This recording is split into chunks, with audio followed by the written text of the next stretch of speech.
The Seoul skyline gleamed under the autumn sun as Maya Johnson stepped out of Incheon Airport, her heart racing with excitement and nerves. She had won the prestigious Seoul Arts Fellowship, a dream opportunity for any young artist. But she knew she stood out in ways that went beyond her talent. As one of the few black students in the program, she felt the weight of being different before she even set foot in the university. Maya's journey to Korea had started in her small apartment in Atlanta, where she spent countless nights perfecting her portfolio. Her grandmother had always told her, "Baby, your art speaks louder than any prejudice ever could." Those words echoed in her mind as she navigated the bustling streets of Seoul, dragging her suitcase behind her. The fellowship housed international students in a modern dormitory near Hongik University. Known for its vibrant art scene, Maya's roommate, Ji-eun, greeted her with warm enthusiasm that immediately put her at ease. "You must be Maya. I've seen your work online. Your use of color is absolutely stunning," Ji-eun said in accented but fluent English. Over the next few days, Maya immersed herself in her new life. The art studios were state-of-the-art, filled with natural light and the latest equipment. Her professors, though initially surprised by her presence, quickly recognized her exceptional talent. She specialized in mixed media installations that blended her African-American heritage with contemporary themes, creating pieces that challenged and inspired. It was during her second week that Maya first heard whispers about him. Park Min-jun, they called him, though everyone referred to him as the Ice Prince. He was a senior in the fine arts program, but more notably, he was the heir to one of Korea's largest entertainment conglomerates. His family owned everything from record labels to television networks, making him virtually royalty in Seoul's social circles. "Don't even bother trying to talk to him," Ji-eun warned over dinner one evening. "He's brilliant, probably the best sculptor in the entire university, but he doesn't associate with anyone. They say he's only here because his father insists he needs a degree before taking over the company." Maya first saw Min-jun in the advanced sculpture studio. He worked alone in the corner, his focus so intense that the air around him seemed to vibrate with concentration. His hands moved over the clay with a precision that took her breath away. He was undeniably handsome, with sharp features and eyes that seemed to hold secrets, but it was his complete isolation that intrigued her most. Their first interaction was accidental. Maya was carrying a large canvas across the courtyard when a sudden gust of wind caught it like a sail. She struggled to maintain control, but the canvas slipped from her grasp, heading straight for a group of students. Before she could shout a warning, someone caught it with surprising grace. Min-jun stood there, holding her canvas steady against the wind. For a moment, their eyes met, and Maya saw something flicker behind his cold exterior. Curiosity, perhaps? Or surprise? "Thank you," she said in her carefully practiced Korean. He studied her for a moment longer than necessary, then simply nodded and walked away, leaving Maya standing there with her rescued artwork and a strange flutter in her chest. The Seoul Arts Fellowship program was rigorous. Maya threw herself into her work, creating pieces that explored identity, belonging, and the space between cultures. Her studio time often stretched late into the night, and it was during these quiet hours that she began to notice she wasn't always alone. Min-jun worked late too, always in the sculpture studio across the hall. Through the glass doors, she could see him working, lost in his own world. Sometimes, she caught him glancing in her direction, though he always looked away quickly. One particularly late evening, Maya was struggling with a piece that refused to come together. She had been working on an installation about cultural bridges, but something was missing. Frustrated, she stepped back, running her hands through her curly hair. "You're overworking it." The voice startled her. Min-jun stood in her doorway, his expression unreadable. "Excuse me?" Maya turned to face him fully. "The piece, you're overworking it. The beauty is in the negative space, but you keep trying to fill it." His English was perfect, with only the slightest accent. Maya looked back at her installation, then at him. "How long have you been watching?" A ghost of a smile touched his lips. "Long enough." That night marked a shift. Min-jun didn't suddenly become friendly, but he began acknowledging her presence. A nod in the hallway, a brief comment about her work, small things that Ji-eun noticed with amazement. "I've never seen him talk to anyone voluntarily," she told Maya. "What's your secret?" Maya didn't have an answer. She was as puzzled as anyone by Min-jun's attention, however minimal it was. The turning point came during the university's annual autumn festival. The campus transformed into a wonderland of lights and music, with students showcasing their work in pop-up galleries. Maya's installation drew crowds, her piece about cultural identity resonating with many international students. She was explaining her work to a group of visitors when she noticed Min Jun standing at the edge of the crowd. When their eyes met, he didn't look away. Instead, he waited until the crowd dispersed, then approached. "It's powerful," he said simply. "The way you've visualized the feeling of being between worlds. You understand it?" Maya asked, genuinely curious. "More than you might think." His voice carried a weight that made her want to know more. They walked through the festival together, an odd pair that drew stares and whispers. Maya was acutely aware of the attention, but Min Jun seemed oblivious, or perhaps just indifferent. "Why do they call you the Ice Prince?" Maya asked as they paused by a food stall. Min Jun's jaw tightened slightly. "Because it's easier to be cold than to deal with expectations." "Whose expectations?" He looked at her then, really looked at her, and Maya felt like he was seeing past all her defenses. "Everyone's, my father's, society's, even my own." They talked until the festival lights began to dim. Min Jun revealed fragments of his life. The pressure of being heir to an empire he wasn't sure he wanted. The weight of tradition that seemed to crush his artistic dreams, the loneliness that came with his position. "People see what they want to see," he told her. "The Keybowl heir, the cold prince, the perfect son. No one sees the artist who just wants to create." "I see him," Maya said quietly. Something shifted in Min Jun's expression, a vulnerability that made him look younger, more human. As the weeks passed, their late-night conversations became routine. They challenged each other artistically, Min Jun pushing Maya to be bolder in her work while she encouraged him to infuse more emotion into his sculptures. Their differences, cultural, social, economic, seemed to fade in the sanctuary of the art studios. Maya learned that Min Jun's coldness was a carefully constructed defense. Beneath it was a passionate artist trapped by circumstances, someone who longed for authenticity in a world that demanded he play a role. "My father sees art as a hobby," he confided one night. "Something to abandon once I'm ready for real responsibilities." "But it's who you are," Maya protested. "Is it?" His smile was bitter. "Sometimes I don't know who I am anymore. The son, the heir, the artist, they're all different people." Maya understood that feeling more than he knew. Being one of the only black students in the program, she constantly navigated different versions of herself.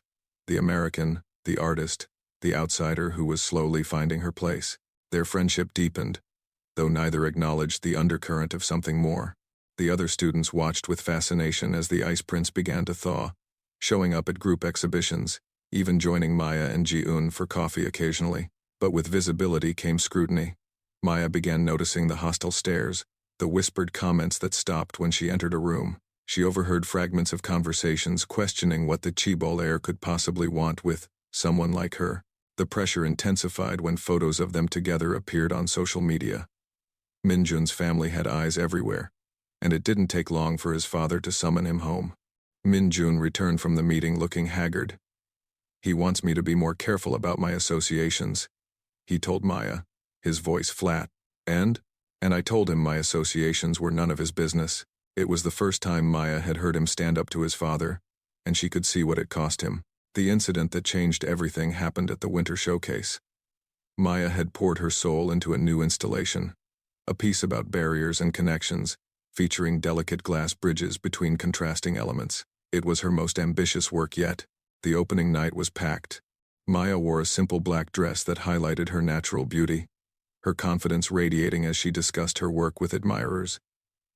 She was in her element, articulate and passionate. Min Jun arrived late, as was his habit, but Maya noticed him immediately. He stood near her installation for a long time, studying every detail with an intensity that made her nervous. When he finally approached her, his eyes held an emotion she couldn't quite identify. "It's extraordinary," he said. "But you're wrong about one thing." "What's that?" "The bridges. They're not as fragile as they look." Before Maya could respond, a commotion erupted near the entrance. A group of well-dressed older individuals had arrived, and Maya recognized Min Jun's father from news photos. The man's gaze swept the room until it landed on his son, his expression darkening when he noticed Maya. What followed was a confrontation conducted in rapid Korean. But Maya didn't need translation to understand the essence. Minjun's father was furious about the photos, about his son's public association with Maya, about the shame it brought to their family name. Minjun stood his ground, his voice growing louder, more defiant. The entire gallery had gone silent, everyone watching the drama unfold. Finally, Minjun's father delivered what was clearly an ultimatum. Minjun's face went pale, but he didn't back down.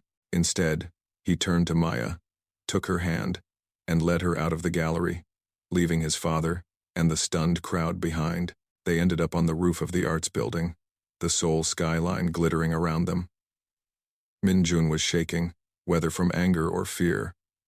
Maya couldn't tell. "I'm sorry," she began. But he cut her off. "No. Don't apologize for being who you are. Don't ever apologize for that." "What did he say?" Minjun's laugh was hollow. "He gave me a choice. End my inappropriate friendship with you, or lose everything. My inheritance, my place in the family, my future." Maya's heart sank. "Minjun, you can't throw away your life for what? For the first real friendship I've ever had? For the first person who sees me as more than a bank account or a business merger? For the only person who's ever made me feel like being myself is enough?" Tears stung Maya's eyes. "I never wanted to come between you and your family. You didn't. They did." He turned to her, his eyes fierce. "Maya, you asked me once why they call me the Ice Prince. The truth is, I let myself become cold because feeling nothing seemed better than feeling trapped. But you made me remember what it's like to feel alive." Ooh. The wind whipped around them, carrying the sounds of the city below. Maya shivered, and Minjun automatically moved closer, sharing his warmth. "What are you going to do?" she asked quietly. "I don't know," he admitted. "But I know I can't go back to being who I was before I met you. That person." He was dying inside, one day at a time. They stood in silence, both aware that they were at a crossroads. The choices made in the next few moments would ripple through their lives in ways they couldn't yet imagine. Maya thought about her grandmother's words about art speaking louder than prejudice. She thought about the bridges in her installation, delicate but strong. She thought about the wall Minjun had built around himself and how she had somehow found a way through. "Your father is right about one thing," she said finally. "Being with me, even as a friend, will make your life complicated. My life was already complicated. You just made it worth living." The honesty in his voice took her breath away. She had come to Seoul to pursue her art, to prove herself in a new environment.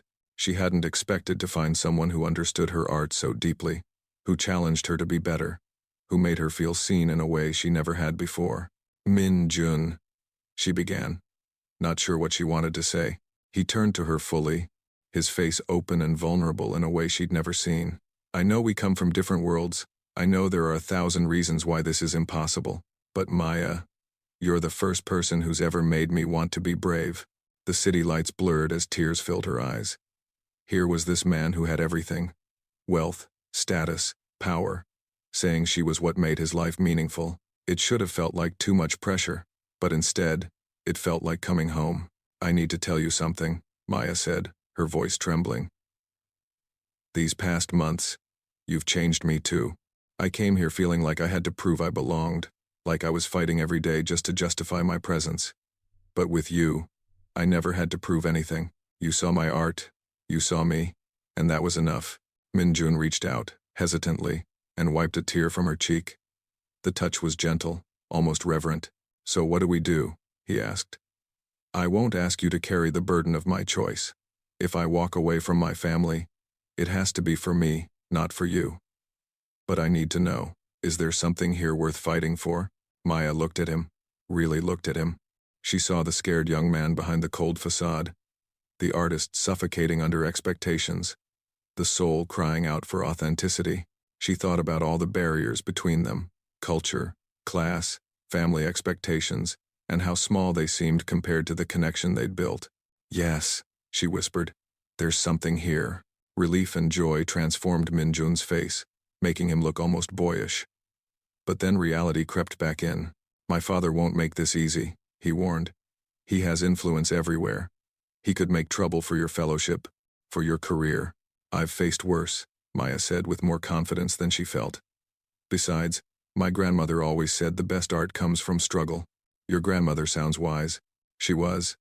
She would have liked you, even though I'm a spoiled Chibol heir, especially because you're a spoiled Chibol heir who's choosing love over money. The word hung between them. Love. Neither had said it before, but it had been growing in the spaces between their conversations, in the shared silences in the studio, in the way they unconsciously gravitated toward each other.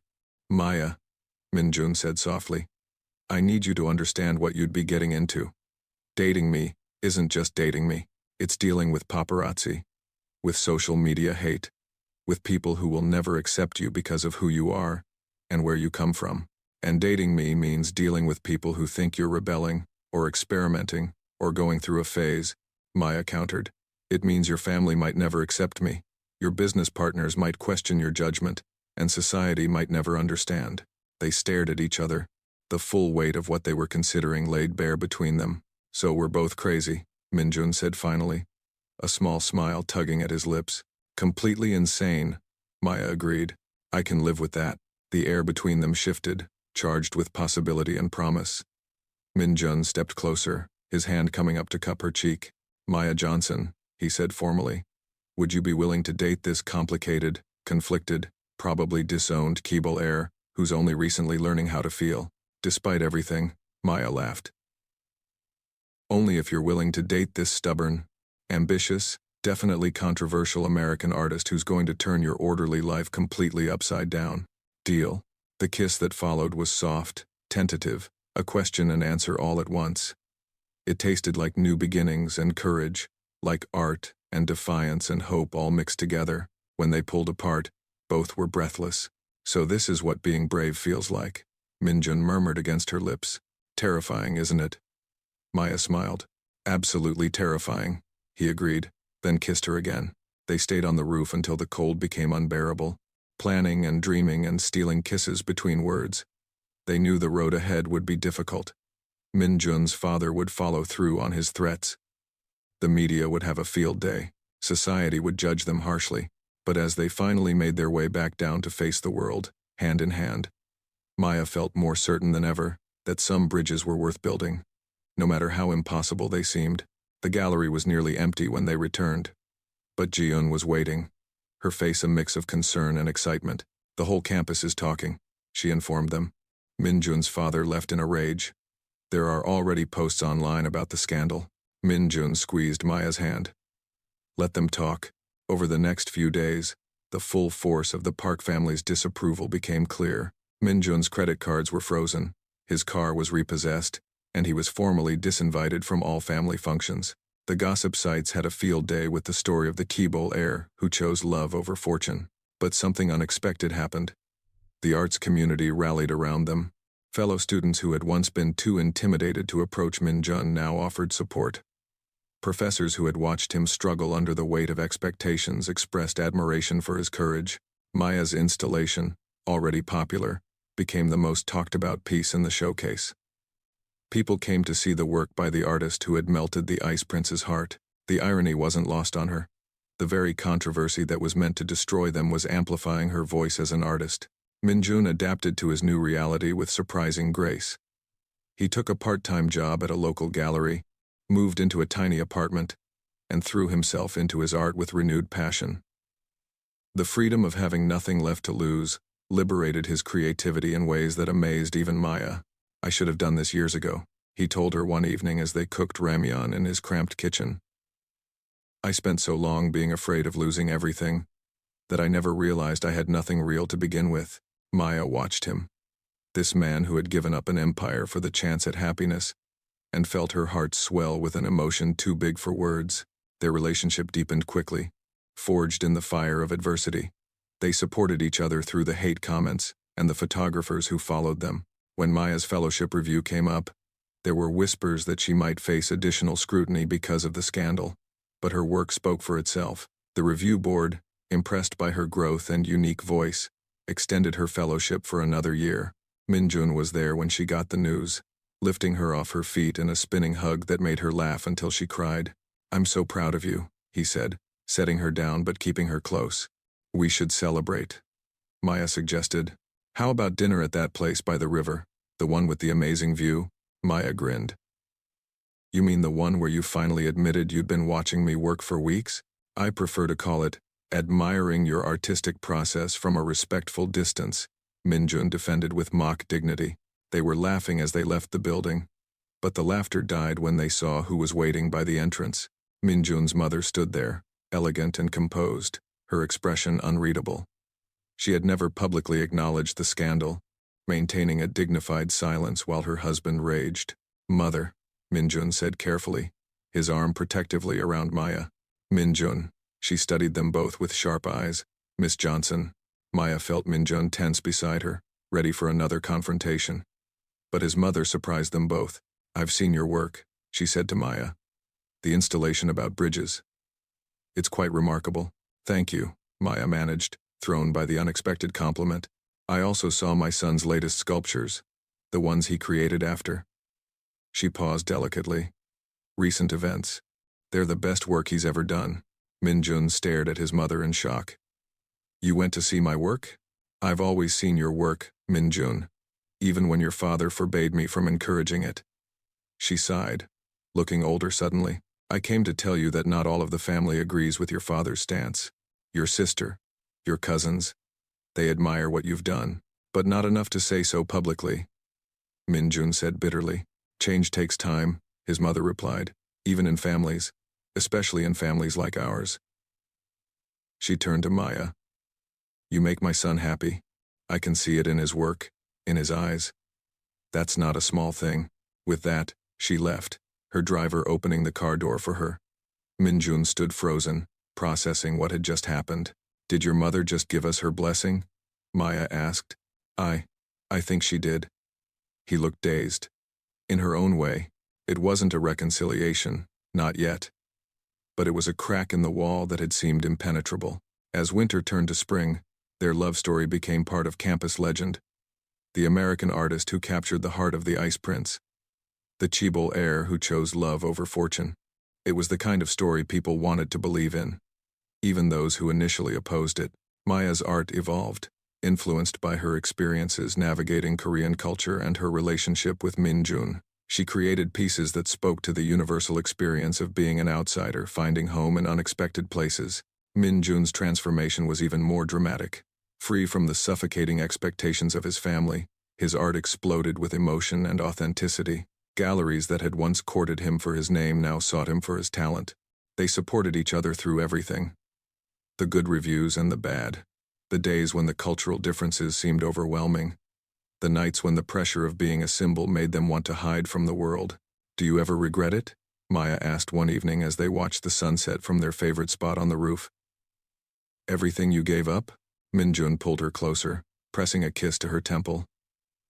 I gave up a life that was killing me slowly. You didn't break down my walls, Maya. You showed me there was a door. The sunset painted Seoul in shades of gold and pink, the city sprawling endlessly before them. Somewhere out there, people were still talking about them, judging them, making assumptions about their relationship. But here, in their own space, none of that mattered.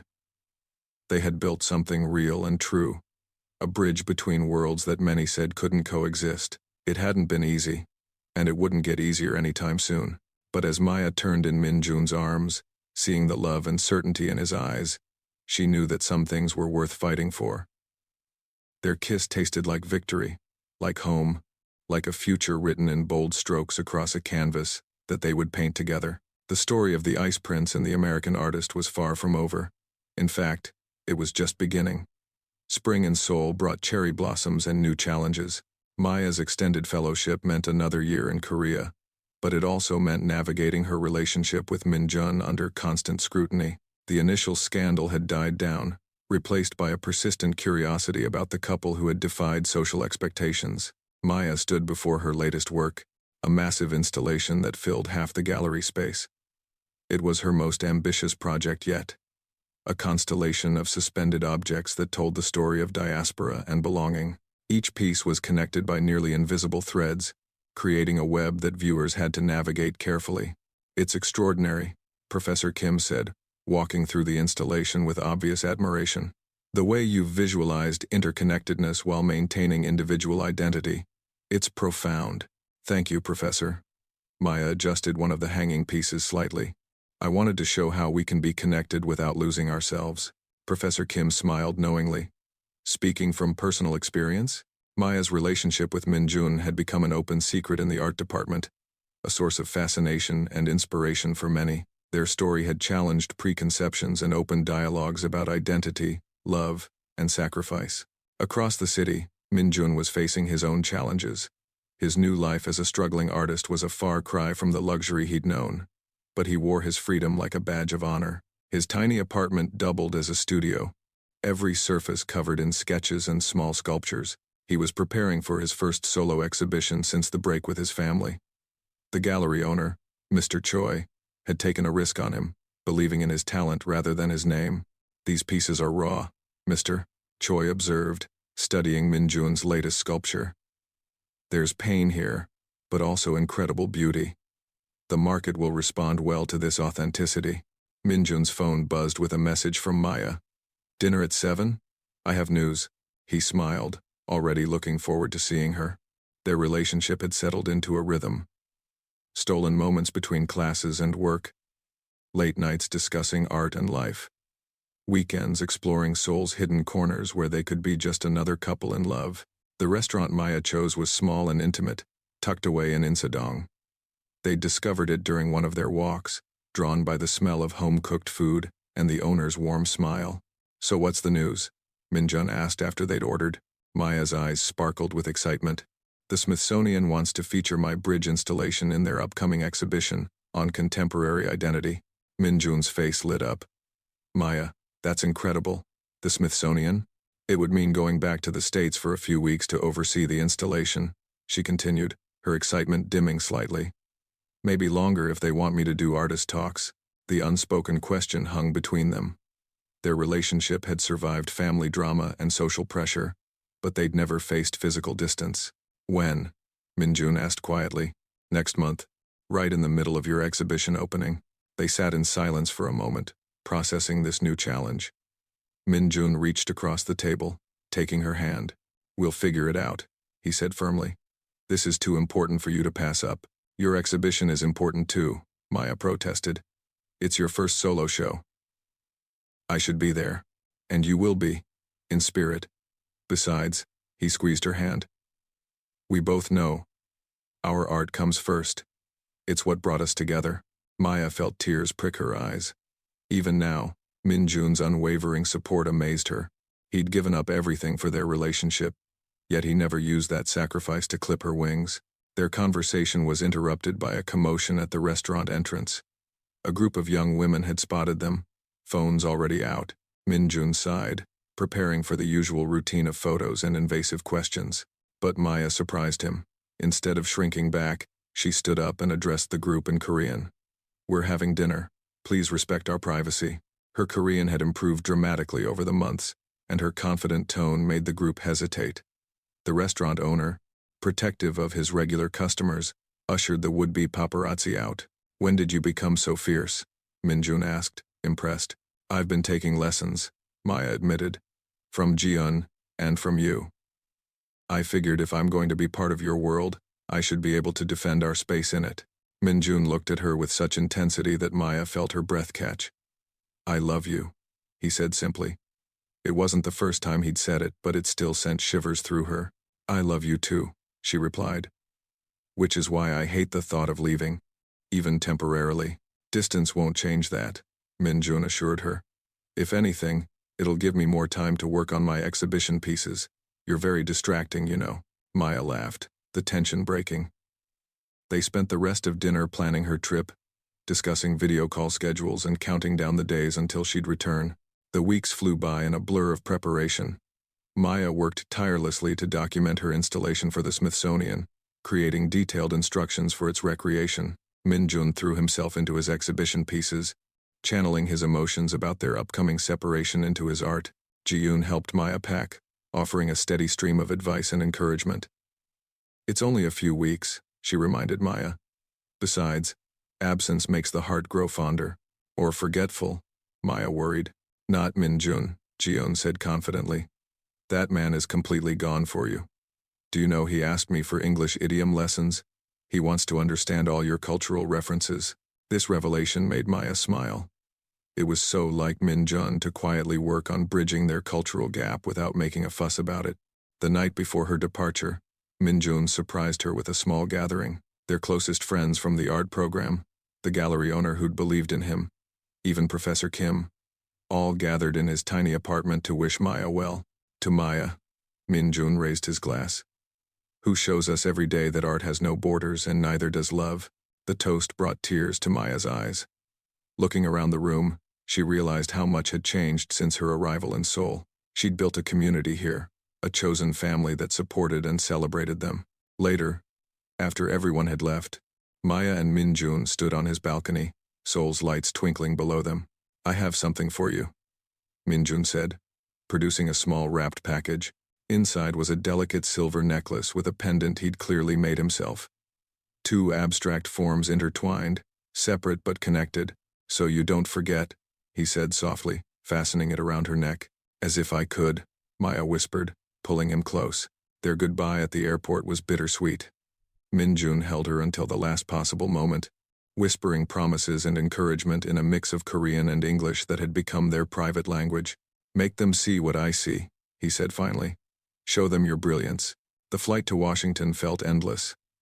Maya touched the pendant at her throat repeatedly, grounding herself in the connection it represented. She'd traveled far from home before, but this was the first time she was leaving home behind. The Smithsonian installation was everything she'd dreamed and more. The curators were effusive in their praise, and the media attention was overwhelming. Maya found herself in newspapers and art blogs, hailed as a rising star in the contemporary art world.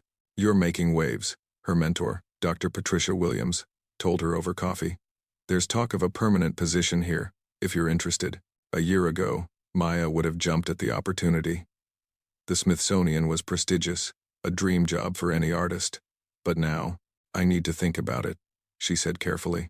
Dr. Williams studied her shrewdly. This is about that young man in Seoul, isn't it? The one in all the photos. Maya didn't deny it. It's complicated. Love always is, Dr. Williams said kindly. But Maya, you need to think about your career. Opportunities like this don't come often. That night, Maya called Min Jun, needing to hear his voice. It was early morning in Seoul, but he answered immediately. I miss you, she said without preamble. I miss you too, he replied, and she could hear the smile in his voice. How's the installation going? She told him about the Smithsonian's reaction, the media attention, and finally, hesitantly, about the job offer. The silence on the other end stretched so long she thought they'd been disconnected. Min Jun? That's amazing, Maya. The Smithsonian. It's what you've worked for your entire life. His voice was carefully neutral, but Maya knew him well enough to hear the pain underneath. I haven't said yes, she said quickly. I told them I needed to think about it. Why? His question was gentle but direct. This is your dream job. My dreams have changed, Maya admitted. They're bigger now. They include you. She heard his sharp intake of breath. Maya, I can't be the reason you turned down the Smithsonian. I won't be that person. You're not asking me to. I'm making my own choice. Are you? Or are you thinking about what I gave up and feeling obligated? His words stung because there was truth in them. Maya did think about his sacrifice. Wondered if her own choices could ever measure up. That's not fair, she said quietly. None of this is fair, Min Jun replied. But we knew that from the beginning. They ended the call with nothing resolved, both hurting and unsure. Maya threw herself into her work, trying not to think about the growing distance between them that had nothing to do with geography. The opening of her installation was a triumph. Art critics praised her unique perspective, her ability to bridge cultures while maintaining authenticity. Maya smiled and answered questions, all while checking her phone for messages from Min Jun that didn't come. It was Dr. Williams who finally cornered her after the reception. You're miserable, she observed bluntly. All this success, and you look like you've lost something precious. Maya's carefully maintained composure cracked. I think I have. Then go get it back, Dr. Williams said simply. Maya, I've watched you create art that speaks to the soul. Don't you think you deserve a life that does the same? That night, Maya made 2 phone calls. The first was to the Smithsonian, respectfully declining their offer but proposing an alternative, a long-distance consultancy that would allow her to contribute while maintaining her base in Seoul. The second was to book a flight back to Korea, 2 weeks earlier than planned. She didn't tell Minjun. Some conversations needed to happen face-to-face. The Seoul she returned to was in full summer bloom. Maya went straight from the airport to the gallery where Minjun's exhibition was opening the next day. She knew he'd be there, making last-minute adjustments. She found him exactly where she expected, standing before his centerpiece, a sculpture that took her breath away. It was them, abstracted but unmistakable. 2 forms reaching for each other across space, connected by delicate strands that looked like they might break, but somehow held firm. "It's beautiful," she said softly. Minjun spun around, his eyes wide with shock. "Maya? What are you doing here?" "I live here," she said simply. "My home is here, with you. But the Smithsonian offered me a consultancy. I'll travel sometimes, but Seoul is my base." She stepped closer. "Minjun, you asked if I was choosing out of obligation. The answer is no. I'm choosing out of love, out of the certainty that what we've built together is rarer than any job opportunity." Minjun's carefully controlled expression crumbled. "I was so scared," he admitted. "Scared that I'd held you back, that you'd resent me eventually." "Never," Maya said firmly. "You've never held me back. You've pushed me to be better, to be braver." The Smithsonian noticed me because of work I created here, inspired by us. They came together in the middle of the gallery, surrounded by Minjun's sculptures that told their story in clay and metal and stone. Their kiss was desperate and relieved, full of promises and apologies. "I'm sorry," Minjun murmured against her lips. "I should have trusted us more." "We both should have," Maya replied. "But we're learning." The exhibition opening was a revelation. The art world that had initially been skeptical of Minjun's break from his family embraced his new work with enthusiasm. Critics praised his emotional depth, his technical skill, his brave vulnerability. Maya stood by his side through it all, fielding questions in Korean and English. Her presence, a statement in itself. They were partners in every sense, supporting each other's dreams while building something together. The surprise of the evening came when Minjun's sister arrived. Yoonji was elegant like their mother, but with a warmth that reminded Maya of the Minjun she'd first glimpsed beneath his cold exterior. "I've wanted to meet you for months," Yoonji told Maya. "Thank you for giving me my brother back." "I didn't," Maya began, but Yoonji interrupted. "You did. The Minjun I grew up with was passionate and warm and creative. Our father's expectations buried that person. You helped him find himself again." The 2 women talked while Minjun dealt with buyers and critics. Yoonji revealed that she'd been secretly buying Minjun's pieces, that their mother visited his exhibitions in disguise, that even some board members at their father's company admired his courage. "Change is slow in families like ours," Yoonji said, echoing their mother's words. "But it is happening. My father is the last holdout, and even he. Well, he asked about the exhibition. He didn't come, but he asked. It was more hope than they'd had in months." As the evening wound down, Maya found herself on the gallery's balcony, needing a moment to process everything. Seoul spread out before her, a city that had become home in ways she'd never expected. Minjun found her there, wrapping his arms around her from behind. "Thank you," he said quietly. "For coming back. For choosing us. Always," Maya replied, leaning into his warmth. "Although next time, let's talk about major life decisions before jumping to conclusions." "Deal," he laughed. "I love you, Maya Johnson. I love you too, Park Minjun." They stood together, watching the city lights, both thinking about how far they'd come. The scared girl who'd arrived in Seoul unsure of her place and the cold prince trapped in expectations were gone, replaced by 2 artists who'd found strength in each other. Their phones buzzed simultaneously. Ji-eun had sent a photo from the exhibition. Maya and Minjun, standing before his sculpture, looking at each other with such obvious love that it made Maya's heart clench. "We look happy," Minjun observed. "We are happy," Maya corrected. Despite everything, or maybe because of it, the summer passed in a whirl of activity. Maya's consultancy with the Smithsonian opened new doors, leading to invitations from museums around the world. She traveled when needed but always returned to Seoul, to Minjun, to the life they were building. Minjun's art career flourished. Free from the shadow of his family name, he was able to establish himself on merit alone. His pieces sold well, allowing him to move to a larger apartment with proper studio space. They weathered the challenges together. The long-distance periods when Maya traveled, the occasional nasty comments online, the cultural misunderstandings that still arose, but each challenge overcome made them stronger. The breakthrough with Minjun's family came unexpectedly. His father had a mild heart attack. Nothing life-threatening but enough to prompt reflection. Yoonji called them from the hospital, her voice shaky. "He's asking for you," she told Minjun. "Both of you." They went, despite everything. The man in the hospital bed looked older, frailer than the imposing figure who'd delivered ultimatums.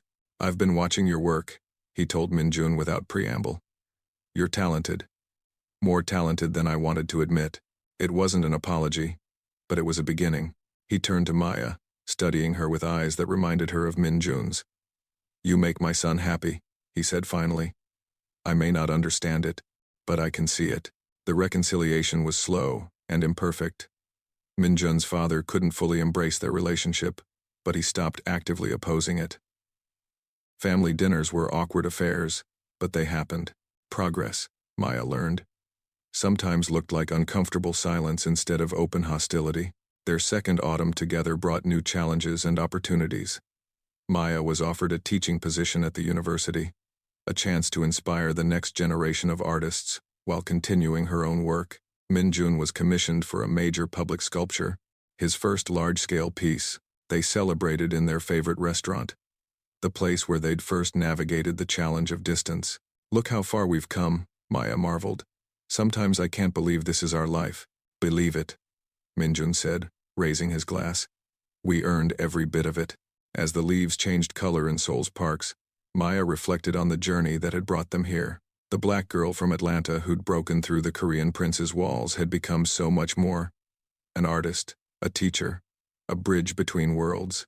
And Minjun, the ice prince, who'd chosen love over fortune, had discovered that true wealth came from living authentically. His art spoke truths he'd never been able to voice before, touching hearts across cultural divides. Their story had become legend on campus, inspiring other unlikely couples to take chances. Professor Kim often used their journey as an example in his lectures about art and courage. "Art requires vulnerability," he would say. "The willingness to expose your true self despite the risk." These two understood that vulnerability in art extends to life. Winter arrived with its familiar chill, but Maya barely noticed. She was busy preparing for her first solo exhibition in Seoul, a culmination of 2 years of growth and discovery. The theme was home, not as a place but as a feeling, a connection, a choice made daily. Minjun was her first viewer, walking through the gallery as she made final adjustments. "It's powerful," he said, stopping before a piece that incorporated traditional Korean materials with African-American storytelling traditions. "You can feel the journey in every piece." "Our journey," Maya corrected. "None of this exists without us." The opening night was packed, a mix of art enthusiasts, critics, and curious observers who'd followed their story from the beginning. Maya's family had flown in from Atlanta, finally meeting the man who'd captured their daughter's heart. Her mother pulled her aside during the reception. "He looks at you like you hung the moon," she observed. "He makes me feel like I did," Maya admitted.